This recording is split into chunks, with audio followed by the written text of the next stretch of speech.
Selamat pagi semua teman-teman KKI dan selamat pagi untuk Romo Alif. Sungguh suatu berkat yang luar biasa kita bisa mengadakan rekoleksi pada tahun ini. Pandemi tidak selalu membawa duka cita ternyata, tetapi ada suatu berkat besar yang Tuhan sediakan saat ini, yaitu kita bisa bersama-sama bersekutu untuk mendengarkan renungan firman dan dalam memulai masa Advent ini. Dan sebelum masuk lebih dalam ke hadirat Allah, marilah kita bersama-sama memuji Tuhan dalam kasih-Nya. Kita nyanyikan lagu pembukaan. Nanti waktu di refren, saudaraku, saudariku, kita menunjuk di layar gitu ya, karena tidak ada di sebelah-sebelah, cuma ada suami saya di sebelah. Kita menunjuk di layar, Tuhan cinta dan mengasihimu sarangeo gitu ya. Siap. Siap.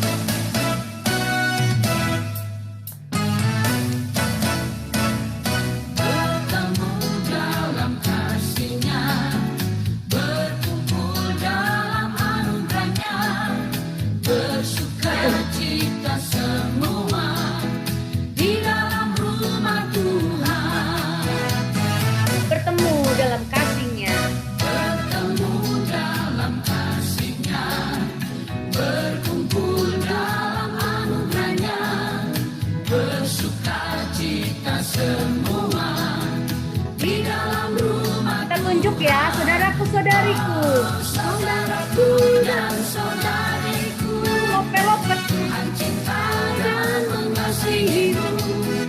Mari bersuka cita semua di dalam rumah Tuhan. Bertemu dalam kasih-Nya, berkumpul dalam anugerah-Nya, bersuka cita semua di dalam rumah Tuhan. Tunjuk yuk. Oh, saudaraku dan saudariku, Tuhan cinta dan mengasihimu. Mari bersuka cita semua di dalam rumah Tuhan. Oh, saudaraku dan saudariku, Tuhan cinta dan mengasihimu. Mari bersuka cita semua di dalam rumah Tuhan. Kita bertemu lagi untuk memuji Tuhan di dalam kasih-Nya, karena sesuatu pasti terjadi untuk kebaikan kita. Amin. Kita bertemu lagi untuk puji Tuhan. Kita bertemu lagi dalam kasih. Sesuatu pasti terjadi untuk kebaikan kita. Kita bertemu lagi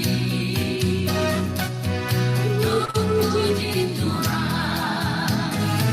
Kita bertemu lagi untuk puji Tuhan.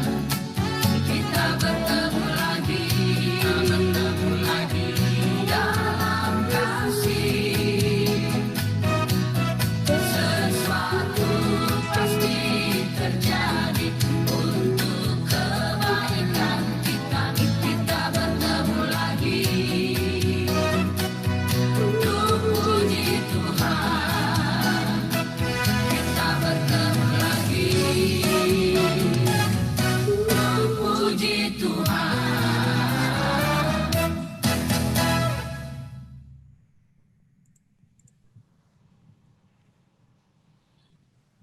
Teman-teman terkasih dan juga Romo Alif Suwito, marilah saat ini Kita hening sejenak dan kita mempersiapkan hati, mengundang Roh Kudus hadir, bertahta, dan kuasanya menyertai kita, melingkupi kita dimanapun kita berada saat ini.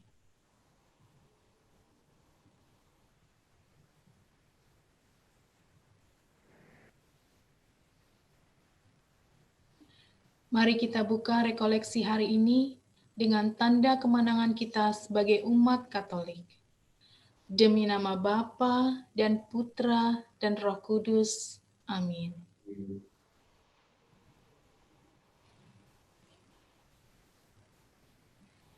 Ya Allah, Bapa yang Maha Baik, kami bersyukur kepadamu untuk setiap hari baru yang Kau berikan kepada kami, dan atas anugerah kesehatan dan hidup yang Kau berikan hingga hari ini. Sungguh kemuliaan-Mu nyata dalam hidup kami. Penyertaan-Mu dalam hidup kami tidak pernah berkesudahan. Dan tangan kanan-Mu yang penuh kemenangan, Engkau senantiasa menuntun langkah kami.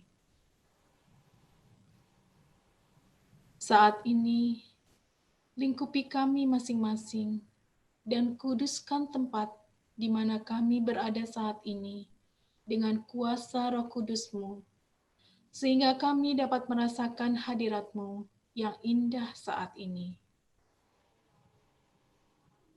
Marilah kita menyanyikan lagu Holy Spirit.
Ya Bapa, sesaat kami akan mendengarkan dan merenungkan firman-Mu. Kiranya Engkau siapkan tanah hati kami menerima benih firman-Mu, sehingga tanah hati kami menjadi tanah yang subur, dan benih firman-Mu yang ditaburkan saat ini dapat bertumbuh dan berbuah limpah. Berkatilah hamba-Mu Romo Alip Suwito, yang sesaat lagi akan menyampaikan renungan. Biarlah kuasa-Mu nyata dalam setiap perkataan yang keluar daripadanya. Terima kasih Bapa. Bersabdalah Bapa, kami siap mendengarkan firman-Mu.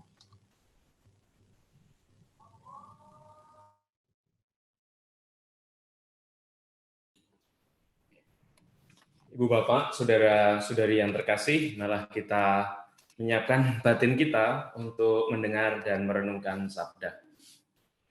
Tuhan bersamamu dan bersama rohmu.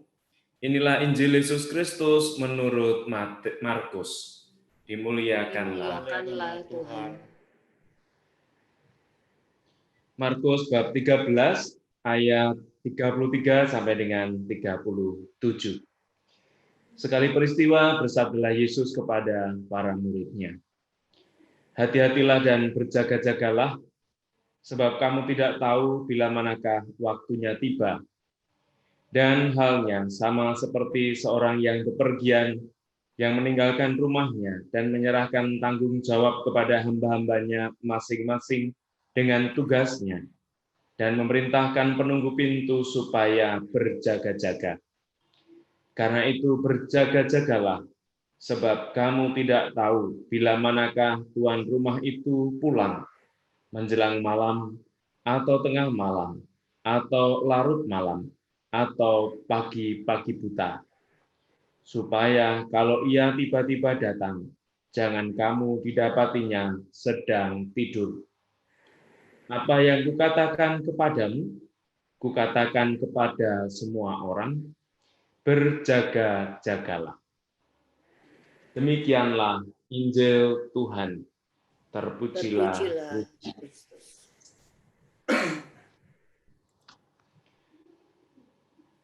Hati-hatilah dan berjaga-jagalah, sebab kamu tidak tahu bila mana waktunya tiba. Ibu Bapak, saudara-saudari yang terkasih di dalam Tuhan, selamat sore semuanya. Selamat sore, Romo. Selamat pagi. Semua baik-baik. Selamat pagi semuanya. Oh ya, di sana pagi kok ya? Iya, pagi. Menjelang siang. Ya, pagi menjelang siang. Saya akan mengundang saudara-saudari, Ibu Bapak, pada hari ini, dan juga anak-anak juga, untuk memasuki Minggu Advent yang pertama, dan bacaan Injil yang kita dengar, dan juga akan kita renungkan adalah bacaan Injil yang besok pada hari Minggu akan kita dengar dan kita renungkan bersama.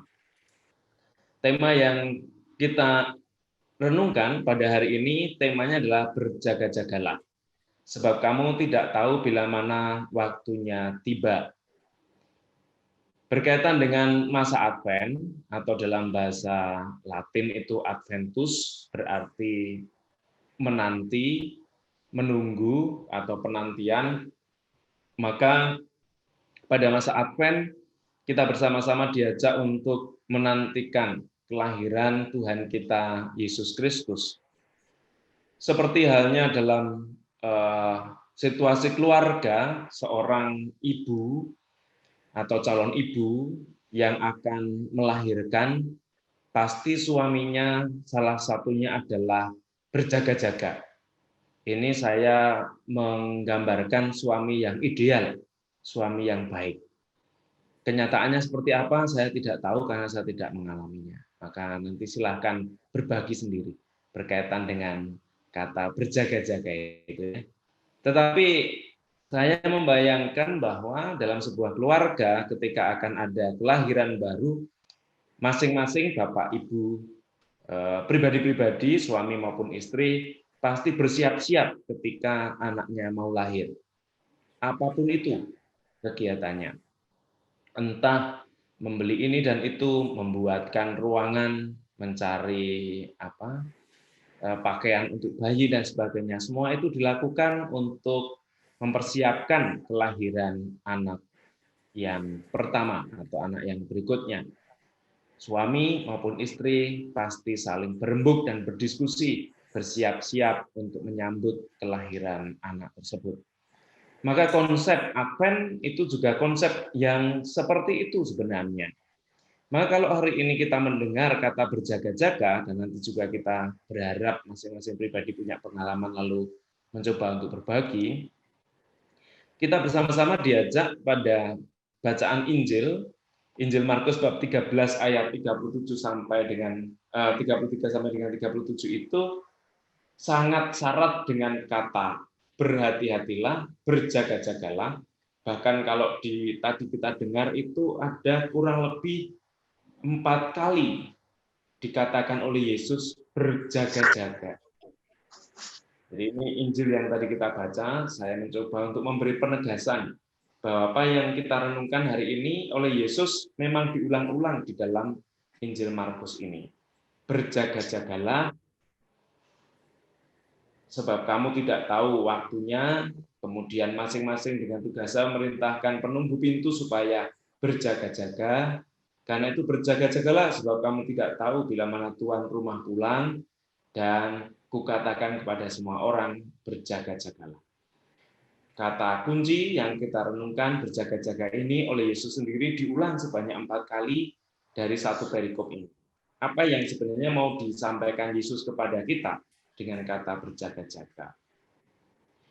Di dalam konteks Advent, kata berjaga-jaga ini sebenarnya mengajak kita untuk melihat perspektif ke depan, melihat akan adanya kedatangan Tuhan, kedatangan Sang Juru Selamat, Sang Immanuel, Allah yang tinggal beserta kita. Maka kata berjaga-jaga sebenarnya ini memiliki arti dan makna eskatologis. Eskaton itu berkaitan dengan masa yang akan datang. Maka dalam konteks eskatologis inilah yang namanya berjaga-jaga bukan hanya kata-kata kosong, tetapi Yesus di dalam upaya mengajak kita, murid-muridnya, untuk mempersiapkan diri masa yang akan datang. Karena yang akan kita jumpai adalah Sang Juru Selamat yang kita rayakan pada Hari Raya Natal, kelahiran Tuhan. Maka pada Advent pertama, mau diletakkan sebuah fondasi kata berjaga-jaga sebagai bentuk antisipatif, sebagai bentuk preventif, sebagai bentuk kesiapsediaan untuk menyambut kelahiran Tuhan. Kalau dalam konteks hanya dengan masa Advent yang sekarang, ya berarti akhir zaman. Maka Advent yang kedua dan yang ketiga sebenarnya berkorelasi dengan Advent yang pertama dari kata berjaga-jaga ini. Supaya ketika masa yang akan datang itu atau Tuhan yang datang kedua kali itu datang, kita tidak didapatinya tertidur, tetapi senantiasa bangkit dan siap sedia. Dalam konteks Advent yang keempat, kita bersama-sama diajak untuk mengenal dekat siapakah Maria dan Yusuf. Bagi kita sebagai orang beriman yang akan menerima Yesus yang akan tinggal di tengah keluarga Nazaret, tetapi juga tengah tinggal di dalam hati dan juga keluarga kita. Seperti apa Maria dan Yusuf, dan itu nanti pada Minggu Advent keempat kita akan mencoba mendalami dan melihat gambaran keluarga kudus seperti apa yang mau dihadirkan atau dilahirkan Yesus Sang Juru Selamat di tengah-tengah keluarganya.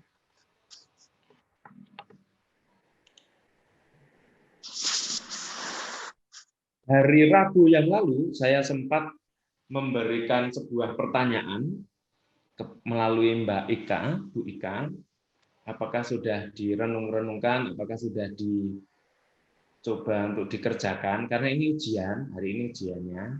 Nanti kalau nilainya baik ya berarti masuk surga, kan? Nah, kalau nilainya baik berarti masuk surga, kalau belum ya masih di api pencucian, kira-kira begitu. Ada 2 hal yang kemarin saya bagikan terkait dengan konteks berjaga-jaga. Yang pertama, ketika jenengan, Ibu Bapak, saudara-saudari mendengar kata berjaga-jaga, apa yang terlintas secara sekilas, spontan di dalam benak kita? Lalu yang kedua, menurut Anda, Ibu Bapak, saudara-saudari, hal apa saja yang membuat kita ini mampu untuk mewujudkan sikap berjaga-jaga? Kira-kira kalau berjaga-jaga ini yang saya masukkan dalam pikiran saya seperti ini, maka hal yang mau saya lakukan adalah seperti ini. Dan kemudian mensyukuri apa yang coba diupayakan. Nah, dari 2 pertanyaan ini bisa langsung dijawab semua sebenarnya dalam satu rangkuman, dalam satu cerita atau sharing. Saya memberi kesempatan kepada Ibu Bapak 2-3 untuk memberi gambaran terkait dengan kata berjaga-jaga dan apa yang coba digambarkan, diwujudkan ketika kata berjaga-jaga itu ada di dalam benak kita. Siapa yang akan mencoba memulai? Pak Albert, urut tua. Oh ya, boleh, silakan. Mari Boleh. Pak Al. Ya, terima kasih Romo. Waktu mendengar kata berjaga-jaga ini, kalau kita hubungkan dengan kondisi kami-kami yang berada di Qatar ini tentunya sangat berhubungan dengan job security, Romo. Karena tentunya keadaannya naik turun, ya, bukan yang permanen, dapat dikatakan kami harus setiap saat siap sedia, pada suatu saat mungkin harus berhenti dari pekerjaan yang kami kerjakan pada saat ini. Jadi ya itulah sebenarnya kata berjaga-jaga, dan setiap kali mungkin kalau kami berkumpul dengan bapak-bapak di sini, kami melihat masih bersyukur, masih melaksanakan apa yang bisa kami kerjakan. Mungkin setiap kali entah berapa tahun sekali ada badai yang melanda mengenai job ini, bersyukur ketika kami masih berada di posisi yang sama, dan juga tentunya kami saling menguatkan teman-teman yang pada saat itu tidak bisa berada dalam kondisi yang sama. Jadi begitu saya dengar kata berjaga-jaga, kalau saya hubungkan lagi dengan kami di sini lebih ke job security yang tentunya tidak selamanya. Setiap saat kami harus siap sedia. Dia harus berhenti dan mungkin pulang ke tanah air atau mencari kesempatan yang lain. Kira-kira dari saya itu dulu, Romo. Terima kasih, Pak Anton. Baik, yang berikutnya, adakah yang lain? Ini langsung kena gitu ya, kata berjaga-jaga terkait dengan situasi real yang dihadapi. Baik, terima kasih. Ada yang berikutnya? Monggo.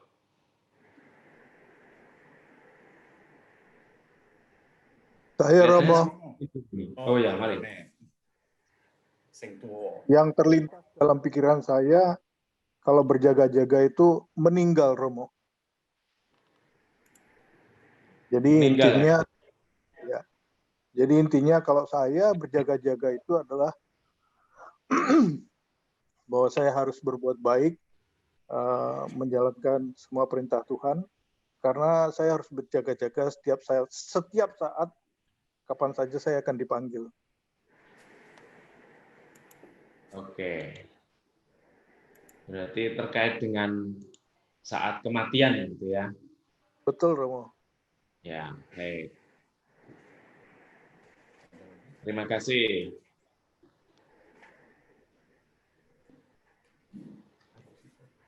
Adakah lagi satu atau dua lagi yang bisa memberi sharingnya pada kita?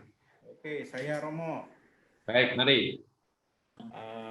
Kalau dalam situasi pandemi ini, yang lebih di pikiran saya adalah berjaga-jaga, karena saya masih kerja di pabrik, terus saat ini saya harus berjaga-jaga agar tetap sehat dan mensyukuri bahwa saya tetap diberikan kesehatan, menjaga diri bahwa saya kalau di sana waktu bekerja untuk menjaga seluruh protokol kesehatan agar tidak, kalau ada apa-apa, amit-amit ya Romo, tidak membawa sampai ke keluarga dalam pandemi COVID-19 ini. Terus karena saya sudah ada sedikit penyakit gula, maka saya harus lebih berjaga-jaga lagi dengan kesehatan saya, dan mensyukuri setiap pagi bahwa saya masih bisa bangun dengan kondisi sehat dan sehat walafiat, dan bisa menghabiskan waktu dengan keluarga. Gitu saya, Romo. Baik, terima kasih. Satu lagi ya, satu lagi. Ayo ibu-ibu. Nah ya, nih suara perempuan belum terwakili nih. Mari. Ini udah gatel nih, Romo. Enggak.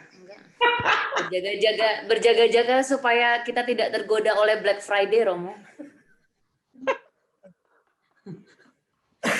Dan mensyukuri bahwa walaupun ada Black Friday di situ, aduh ya ampun, si ini flat sale 40%, 50% gitu kan. Oh iya, benar. Tapi kita bersyukur bahwa kita tapi kita juga berjaga-jaga supaya tidak pastinya kan akan ramai sekali ya Romo ya di mall-mall itu ya kalau namanya Black Friday ya, di mana semuanya akan sale-nya tuh flat dan itu cuma 3 hari selama weekend ini gitu kan gitu. Jadi memang harus berjaga-jaga dan mensyukuri bahwa ya kita masih diberikan segala sesuatunya berkecukupan walaupun kita tidak perlu. Nggak usah ke Black Friday deh, nanti resiko corona terkena COVID-19 juga pastinya akan besar gitu. Kita di sini saja. Kita mensyukuri bahwa hari ini ada rekoleksi dengan Romo Alif gitu. Yang menyelamatkan kita dari Black Friday, Romo. Romo. Padahal setelah rekoleksi semakin diteguhkan untuk berangkat ya kira-kira begitu. Soalnya jam segini kan mall masih tutup ya Mo ya gitu. Saya sudah membaca pikiran dengan baik berarti ya kira-kira. Oh iya. Gawat ini gawat loh. Baik. Ya. Jam segini kenapa? Jam segini kenapa? Masih Jumatan. Oh ya benar. Itu sebenarnya hari Black Friday-nya malah diskonnya anjlok itu. 100%. Baik, semoga rekoleksi kita tidak menghambat Black Friday-nya teman-teman ya.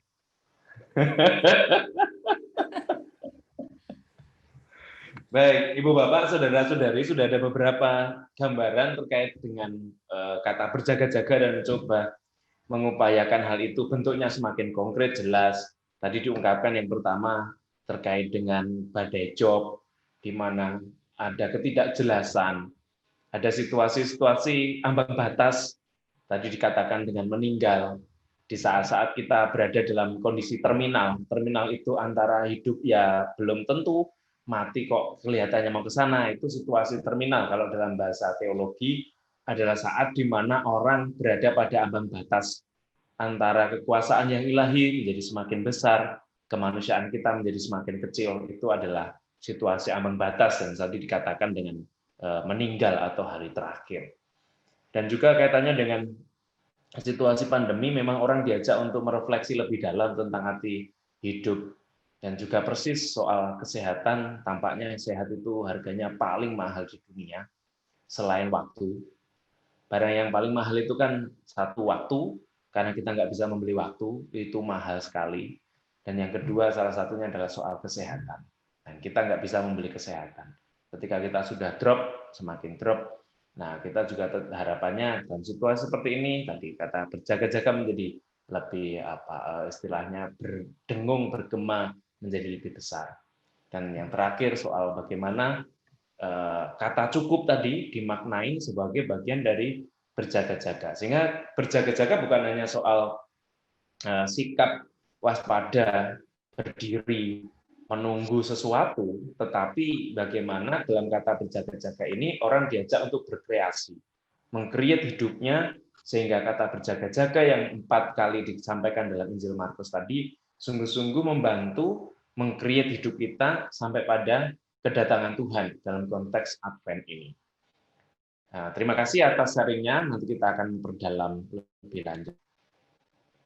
Lalu sekarang bagaimana kita mencoba memaknai kata berjaga-jaga itu sebagai bagian spiritualitas, keutamaan kita sebagai orang Katolik atau orang Kristen. Berjaga-jaga atau kewaspadaan itu harus nampak dalam sikap hidup. Siap siaga dan berjaga-jaga diperlawankan dengan tidur, tadi dikatakan di dalam Injil, jangan sampai kamu kedapatan tidur. Dan dari sana sebenarnya mau dikatakan jelas kalau tidur itu berarti orang berada dalam ketidaksadaran, sementara orang yang berjaga-jaga itu berada dalam kesadaran penuh. Dia memiliki sebuah awareness bagaimana dia mengelola bahwa hidup itu adalah anugerah, panggilan, dan perutusan. Maka ketika kita dikaruniai kehidupan, kita perlu menjaganya. Maka kata berjaga-jaga itu kaitannya dengan menjaga.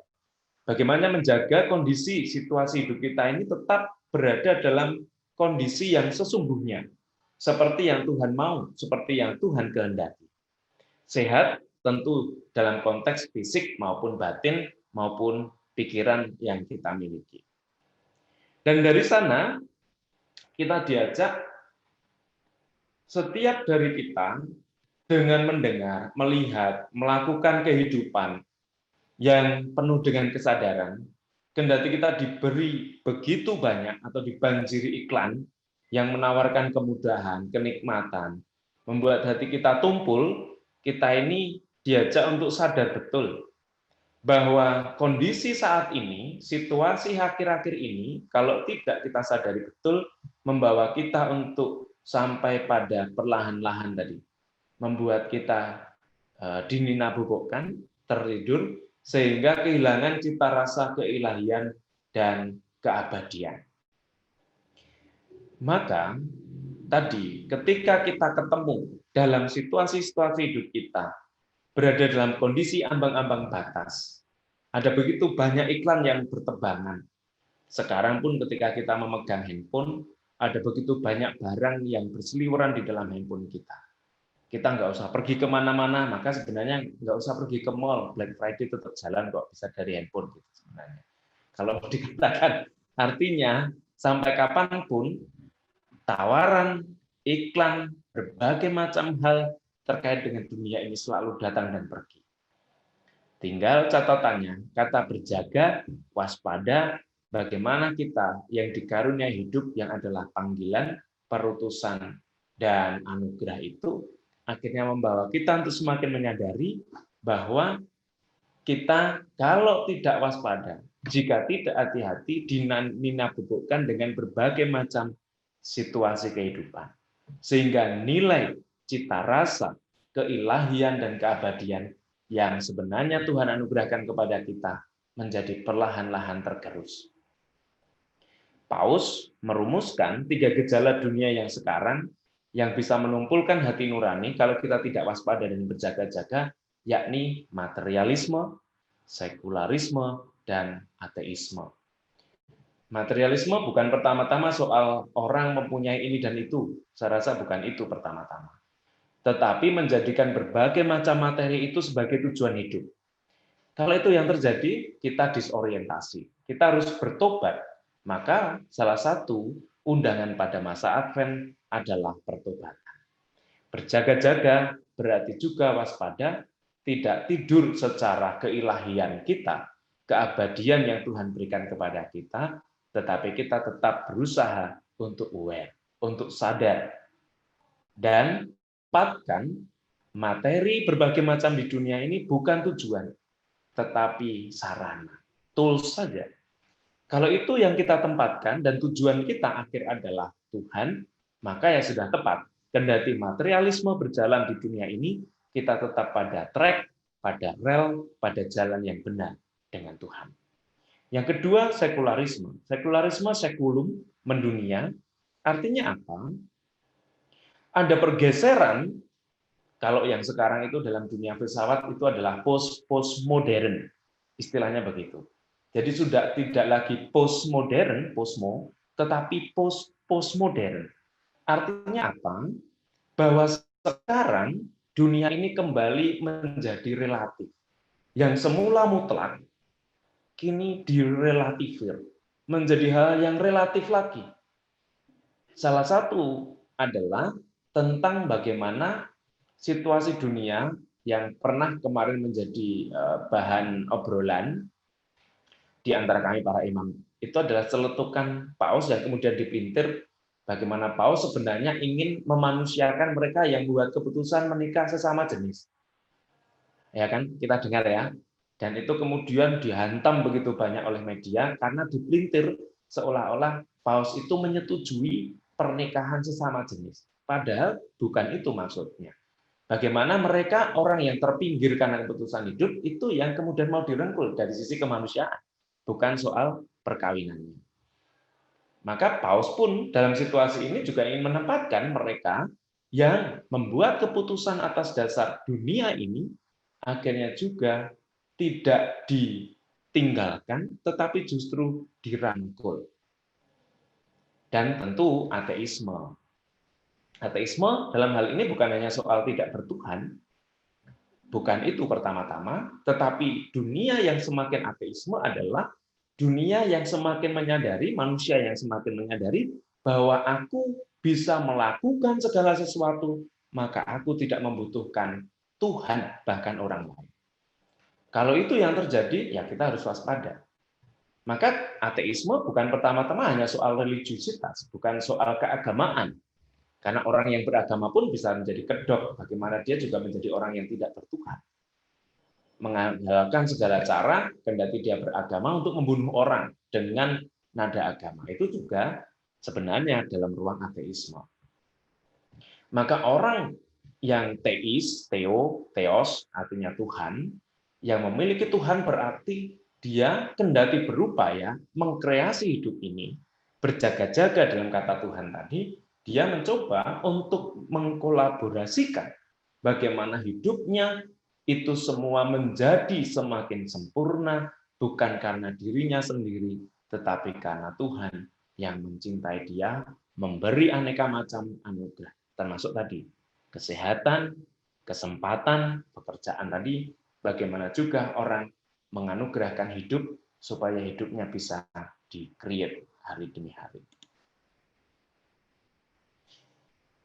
Nah, dalam konteks yang lain, kata berjaga-jaga sebagai orang beriman, itu kita diingatkan oleh tulisan Paus, anjuran apostolik dari Paus Fransiskus terkait dengan Evangelii Gaudium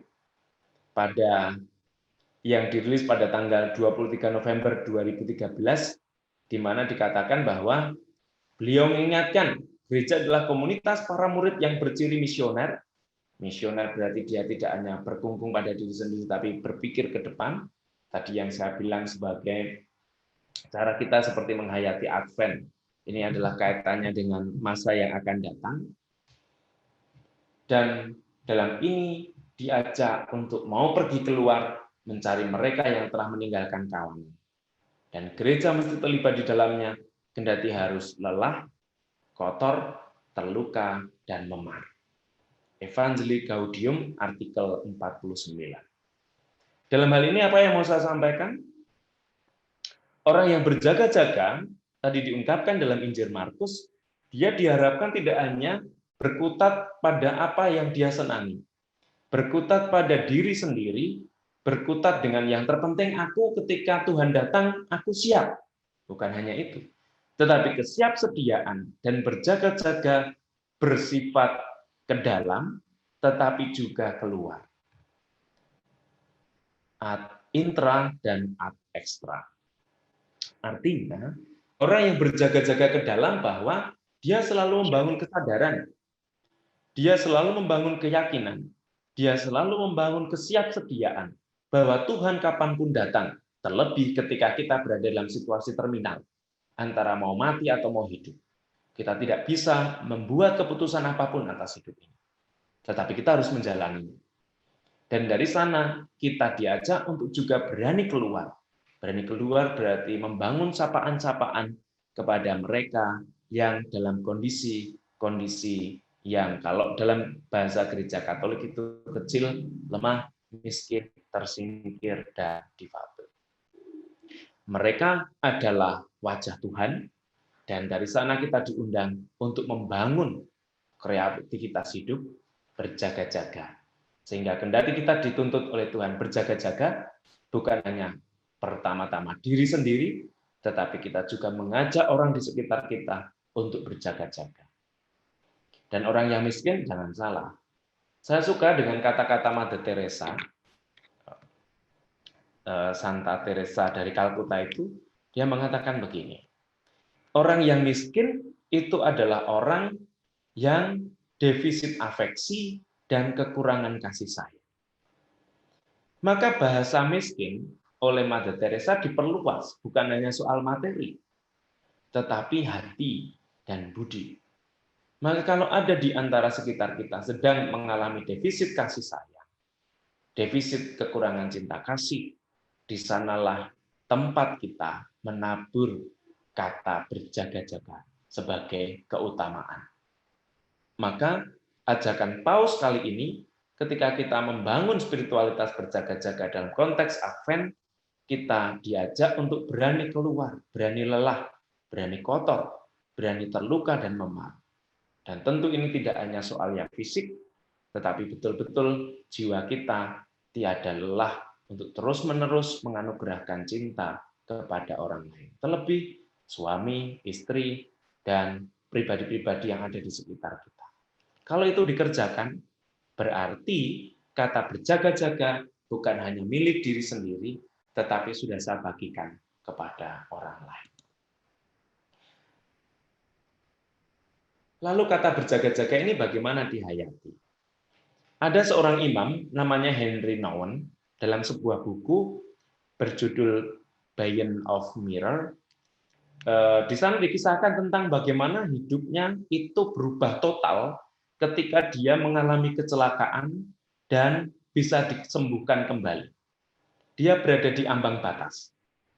Dan dia disembuhkan oleh Tuhan, dan dari kesembuhan itu dia membuat berbagai macam situasi-situasi hidup. Kalau bisa dikatakan sebagai apa ya istilahnya metanoia, perubahan. Dari yang semula dia hidup tanpa makna, dan sebagai seorang imam dia mencoba membalik pikiran, budi dan hatinya menjadikan hidupnya bermakna karena diselamatkan Tuhan. Pengalaman Henry Nouwen ini mau menunjukkan bagaimana bahwa batas akhir itu mampu mengubah secara positif kehidupannya di saat ini. Dia berada di ambang batas kematian. Kalau tadi dikatakan ada yang bercerita soal bagi saya berjaga-jaga itu kaitannya dengan meninggal. Nah, persis. Henry Nouwen, seorang imam pun juga mengalami hal ini. Dia merubah seluruh hidupnya, konsep hidupnya, cara dia memahami Allah. Dan dari sana untuk berbagi hidupnya. Bagaimana akhirnya secara fundamental ini, Henry Nouwen ini akhirnya memberi kehidupan yang lebih luas kepada orang lain. Dia semakin menyadari bahwa Tuhan juga hadir di dalam pribadi-pribadi yang kecil lemah. Yang terakhir, salah satu pribadi yang juga salah satu contoh bagaimana dia menempatkan kata berjaga-jaga itu ada Steve Jobs, dan kita tahu dia adalah salah satu pendiri Apple. Think different itu motonya. Dia berkata begini, jika hari ini adalah hari terakhir hidupku, apakah aku sudah melakukan yang terbaik untuk hari ini? Dan bila jawabnya tidak, berarti saya harus mengubahnya. Totalitas, serius, sempurna, dan berkualitas itu yang menggerakkan ketika dia bangun pagi dan bertanya, kalau hari ini adalah hari yang terakhir bagiku, aku mau ngapain? Itu perkataan Steve Jobs. Nah, sebagai bahan perenungan kita selama seminggu ke depan, minggu Advent yang pertama adalah ini. Saya mengundang masing-masing keluarga untuk membuat sebuah timeline terkait dengan Advent ini. Rencana Adventku dengan kata berjaga-jagalah. Ada 3 yang saya tawarkan. Semangat untuk berjaga-jaga. Yang pertama adalah caring. Coba membuat satu kegiatan selama Advent, berarti mulai besok Minggu, Advent yang pertama sampai Natal, sebagai upaya memelihara jiwa. Caring. Satu aktivitas saja. Apa itu yang aku lakukan? Entah untuk diriku, entah untuk orang-orang yang aku cintai. Misalnya bangun pagi, bilang sama istri atau suaminya, Ma, Pa, I love you. Itu kan bagian dari menyejukkan jiwa. Ini sudah mulai lihat-lihatan, ini ada yang aneh. Biasanya bangun pagi masih pada rame apa ngorok. Ya oke lah, enggak apa-apa. Tapi nah ini Satu rencana plan ke depan selama masa Advent, caring. Yang kedua adalah strengthening, terkait dengan bagaimana saya mau menguatkan dan meneguhkan di dalam relasiku. Apakah dalam komunitas ini atau komunitas keluarga kecilku. Apa yang mau aku lakukan sebagai bentuk penguatan? Ya, bisa macam-macam. Salah satunya misalnya bentuk penguatan dalam hal ekonomi. Misalnya. Mau cari tambahan uang sakunya atau apa. Bisa saja. Saling meneguhkan dalam bentuk apapun silahkan. Dan saya yakin Ibu Bapak, saudara-saudari sudah punya bayangan. Oh, kalau caring itu apa sih yang mau saya lakukan? Untuk meneguhkan atau strengthening itu apa yang mau saya lakukan? Dan yang terakhir adalah healing. Healing ini bukan berarti soal pertama-tama harus ada yang sakit baru disembuhkan. Tetapi tentu dalam relasi sebuah keluarga, sadar tidak sadar ada sebuah luka-luka atau penderitaan atau hal-hal yang kadang-kala sadar nggak sadar ketika itu disentuh tombolnya masih sering kena dan sakit. Kalau itu masih ada, coba ditemukan, dilihat lagi, dan bagaimana cara untuk disembuhkannya bersama. Bukan mau untuk mengungkit-ungkit yang sudah, bukan. Tentu itu bukan maksudnya, tetapi kenapa Tuhan menemukan saya dengan pribadi ini dan sekarang dalam kondisi seperti ini. Atau bagi yang masih jomblo, masih sendiri, ada tentu dalam kaitan dengan orang lain, bagaimana saya mengalami juga kadang-kala perlakuan-perlakuan yang tidak baik. Kalau itu yang terjadi, berarti bagaimana saya menemukan ramuan manjur, obat, sehingga ketika saya di hadapan orang lain, saya mau apa adanya, saya mau otentik, kendati dinyek, diejek, ya saya tetap etol, tetap tenang saja. Kendati pulang itu nangis-nangis, ya nggak usah gitu ya, malah nanti repot. Tetapi yang saya maksudkan adalah bagaimana masing-masing pribadi dalam luka-luka batinnya mencoba untuk menyembuhkan dan pasti Tuhan akan menolong. 3 hal ini menjadi salah satu sarana bagaimana kita mencoba memaknai Advent, Adventus, yang artinya adalah persiapan, mempersiapkan kelahiran Sang Penyelamat, Emmanuel, Allah di tengah kita, dengan budaya membangun semangat caring, strengthening, dan healing. Dan itu semua saya akan merangkum dalam sebuah cerita terkait dengan bagaimana masa Advent ini adalah masa persiapan dan segala hal yang akan kita terima itu adalah baik. Termasuk berjaga-jaga itu berarti termasuk menjaga kebaikan. Ada sebuah cerita begini. Di sebuah kerajaan itu ada seorang menteri, sebutlah nama menteri itu namanya Bejo. Ini udah pada hafal ya. Nah, si Menteri Bejo ini punya kebiasaan, dia selalu berkata apapun kondisinya, dia selalu bilang sama entah raja atau siapapun itu baik. Jadi dia selalu bilang bahwa segala sesuatu itu baik adanya. Nah, dia mengabdi pada seorang raja. Sebutlah raja ini namanya adalah Raja Mukidi. Nah, si Raja Mukidi ini dia suatu saat mengajak menterinya ini untuk pergi berburu di suatu tempat yang sebenarnya mereka juga belum tahu kondisi dan situasinya, tapi mereka mau berangkat. Dan ketika mereka mencoba untuk berangkat, mereka merasakan ada sesuatu yang agak aneh di dalam yang nanti kaitannya dengan perjalanan mereka. Lalu akhirnya benar, sang raja itu pun kehausan di jalan dan minta salah satu prajuritnya itu untuk mencari kelapa muda. Dan didapatilah kelapa muda itu, kemudian dibuka dan minum. Setelah minum, dia mencoba untuk mengambil kelapa di dalamnya, karena waktu itu kan semua masih manual, seperti sekarang juga manual ya, dengan alat-alat yang sederhana maksud saya, sampai akhirnya dia harus berakot. Berakot itu bahasa Indonesianya apa? Membrakot, dengan giginya gitu ya untuk kelapa muda itu. Dan alhasil sang raja itu pun giginya tanggal, putus giginya itu yang tengah ini, bolong, ompong. Lalu si menteri Bejo ini tiba-tiba nyeletuk dan berkata, sang raja ini baik adanya. Sang raja sudah sakit, masih dibilang baik. Lalu sang raja pun marah-marah. Dan akhirnya, singkat cerita, si Menteri Bejo ini pun ditinggal di situ. Ada sebuah sumur yang kering, dan dia dicemplungkan ke dalam sumur itu.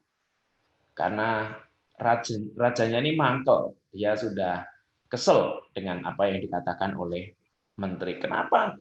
Jelas saya sakit kok dibilang baik. Lalu sang raja dan prajurit itu melanjutkan perjalanan. Dan mereka masuk ke dalam hutan. Di sebuah hutan itu tinggallah sekelompok manusia yang terkenal kanibal. Kanibal itu seperti Sumanto, makan sesamanya. Lalu ditangkaplah sang raja itu bersama dengan para prajuritnya. Semua dikuliti habis, kurang satu, yakni rajanya. Dia ingin dipersembahkan pada malam di mana dewa yang mereka sembah itu ingin menyantap sang raja. Kemudian ketika sudah disiapkan perapian dan berbagai macam hal, kayak mau di sate babi guling gitu ya, sang raja itu sudah diikat di sebuah kayu yang siap untuk dijadikan seperti babi guling itu. Tiba-tiba sang algojo yang akan menebas lehernya si raja itu melihat bagaimana sang raja itu meringis ketika mau ditebas kepalanya. Dan ketika meringis, itu ketahuan kalau tanggal ompong. Dan kemudian dia berbisik kepada kepala suku. Kepala suku, ini raja ini tidak sempurna. Giginya tanggal. Giginya ompong. Maka dia sebenarnya tidak layak untuk dipersembahkan kepada dewa. Nanti dewa marah kepada kita. Maka akhirnya hasil dilepaskanlah sang raja itu. Kemudian dia berlari untuk menjemput menteri karena dia ingat perkataan menteri. Ternyata gigiku yang tanggal ini baik adanya. Kemudian sampailah di sumur di mana sang menteri tadi dimasukkan ke dalamnya dan diangkat oleh sang raja, dan mereka pun berjalan pulang kembali ke kerajaan. Hanya tinggal mereka berdua. Terjadilah obrolan. Sang raja berterima kasih kepada sang menteri yang berkata baik adanya. Dan sang menteri pun juga kemudian memeluk sang raja dan berkata, "Raja, terima kasih. Karena kamu masukkan ke dalam sumur, sehingga aku masih hidup. Aku pun tadi ketika raja memasukkan ke dalam sumur, batinku berkata, ini baik adanya." Dia tidak marah ketika masukkan ke dalam sumur itu. Dan dia pun berkata, "Sang raja, saya berterima kasih karena saya dimasukkan ke dalam sumur. Coba kalau tidak, saya tetap ikut." Apa yang terjadi? Sang raja pulang sendiri. Dan pasti saya juga tidak selamat. Maka sang raja, saya melihat kendati situasi-situasi buruk menerpa hidup kita, pasti Tuhan akan memberi sesuatu yang baik di balik semua peristiwa yang terjadi dalam hidup kita. Akhirnya mereka pulang. Sebelum sampai ke kerajaan, mereka mampir ke sebuah pasar membeli bakso. Waktu itu sudah ada bakso juga ternyata. Lalu mereka makan bersama, dan kemudian sang raja sebagai bentuk terima kasih kepada sang menteri diberi kado berupa sapu tangan, kacu. Lalu kacu itu diuntel-untel ganjur, cuntel, dan ceritanya selesai. Saudara-saudari yang terkasih, tidak mudah ketika kita berada dalam situasi-situasi sulit, bersyukur dan berkata, baik adanya. Karena dua kata itu sebenarnya kata kunci untuk berjaga-jaga. Selalu melihat sesuatu ada kebaikan, dan selalu bersyukur dalam situasi-situasi yang berat. Dan tadi salah satu spiritualitas kata cukup ketika kita berada dalam situasi-situasi dunia yang menggempur kita dengan berbagai macam tawaran.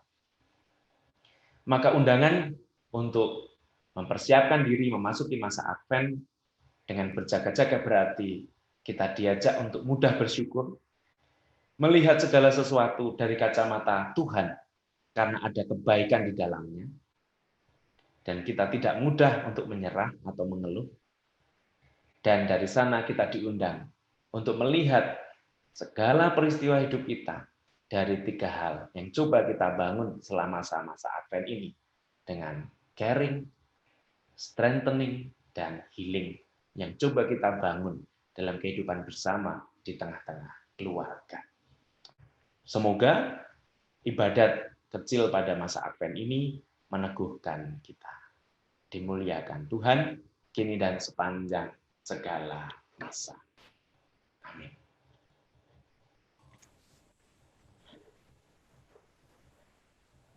Waktu saya kembalikan kepada Ibu pemimpin. Monggo.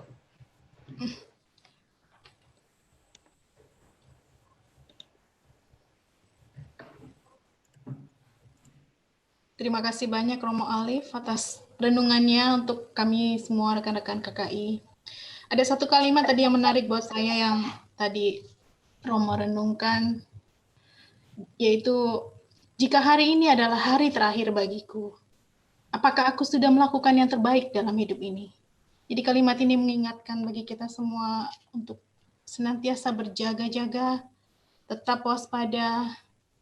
Jadi banyak-banyak bersyukur atas kebaikan Tuhan, melakukan kebaikan untuk sesama, dan bersekutu dengan Tuhan dalam doa, sehingga kita akan siap kapanpun yang empunya hidup ini akan memanggil kita. Marilah teman-teman, kita lanjutkan dengan doa penutup.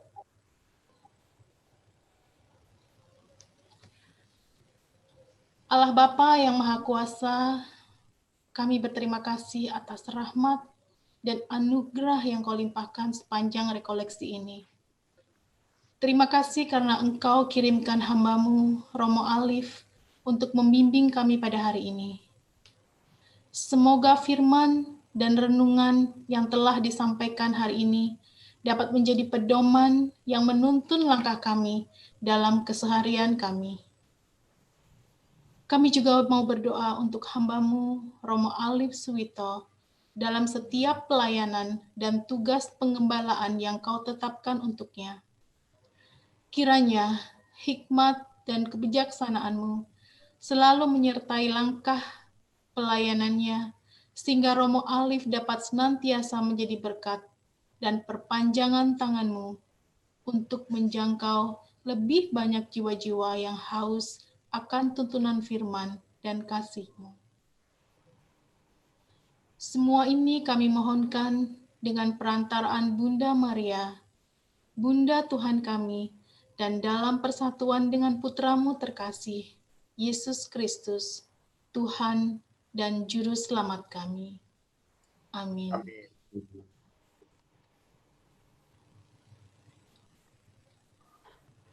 Marilah Ibu Bapak, saudara-saudari yang terkasih, kita bersama-sama menyiapkan hati dan batin kita. Terlebih hari ini juga kita bersama-sama berdoa bagi saudara-saudari kita yang berulang tahun sepanjang bulan November, bagi Kenan, bagi Denso, bagi Nugi, bagi Mbak Tina, dan juga bagi Ayah, serta bagi Elsada. Kita mohon rahmat dan berkat sehingga mereka yang berulang tahun pada bulan ini senantiasa dalam kasih dan berkat Tuhan. Allah Bapa yang Maha Baik, kami berdoa bagi sanak saudara kami, keluarga-keluarga komunitas Indonesia di Qatar, yang hari ini berkumpul bersama melalui Zoom meeting untuk berekoleksi, untuk mempersiapkan diri masa Advent, yakni kelahiran dan persiapan kedatangan Sang Immanuel di tengah kami. Kami mohon berkat dan rahmat-Mu bagi sanak saudara yang kami doakan, terlebih keluarga-keluarga dan juga mereka yang berulang tahun. Semoga Kau anugerahi damai, sejahtera, rezeki, kesehatan, kegembiraan, kesukacitaan hidup, dan yang paling penting dari itu semua adalah iman, harapan, dan kasih akan Engkau. Tuhan yang baik, dampingi dan berkatilah sanak saudara kami ini, sehingga segala hal yang mereka upayakan hari demi hari, membawa keluarga-keluarga ini untuk semakin bersyukur atas segala anugerah yang Kau berikan kepada mereka. Tuhan beserta kita, sekarang dan selama-lamanya. Semoga kita sekalian, keluarga-keluarga, diberkati dan dicurai rahmat dalam segala kegiatan yang kita lakukan hari-hari mendatang, terlebih pada masa Advent ini. Amin. Amin. Semoga kita sekalian, keluarga-keluarga, komunitas keluarga Indonesia di Qatar, diberkati oleh Allah yang Maha Kuasa, di dalam nama Bapa dan Putra dan Roh Kudus. Amin. Amin. Saudara-saudariku, dengan ini ibadat sabda untuk Advent yang pertama sudah selesai.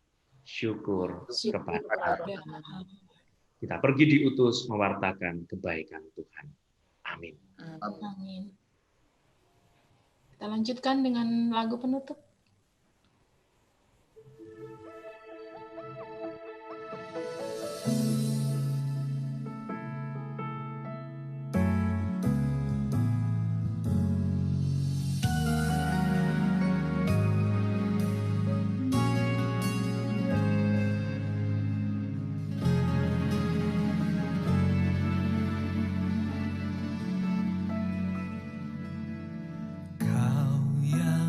Terindah di dalam hidup ini, tiadalah Tuhan yang seperti Engkau, besar perkasa penuh kemuliaan.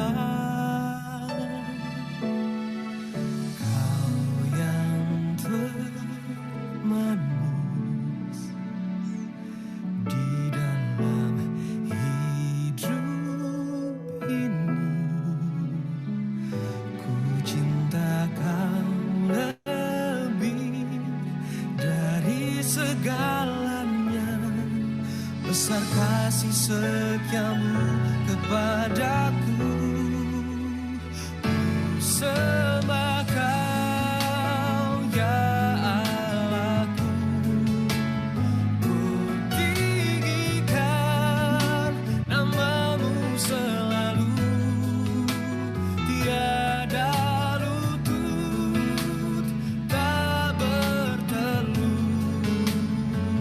menyembah Yesus Tuhan Rajaku.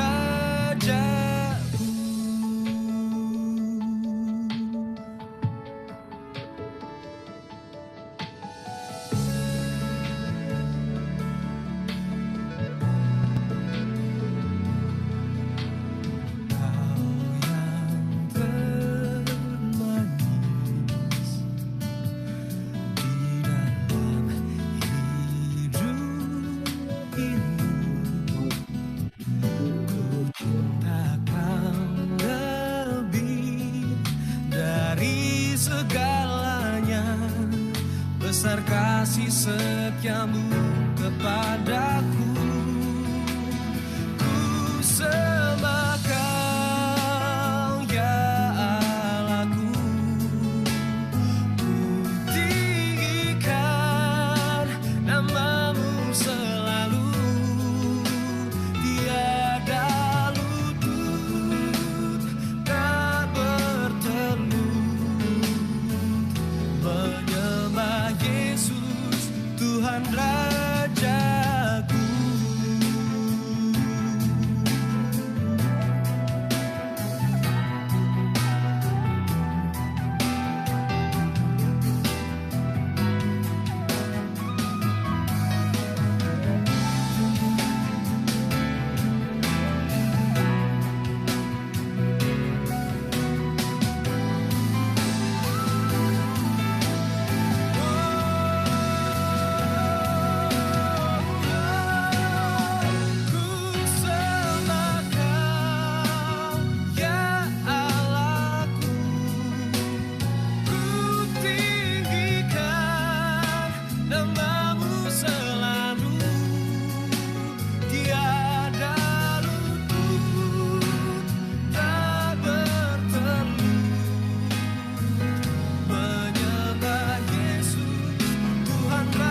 Terima Terima kasih. kasih.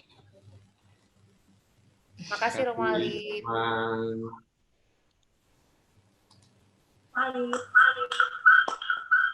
Terima kasih Romo Alif. Terima kasih. Terima kasih Romo. Terima kasih Terima kasih Romo. Romo. Sama-sama. Terima kasih. Terima kasih. Mau latte Romo. Nuhun Romo. Atur. Thank you. Bye-bye. Bye-bye. Ayah. Romo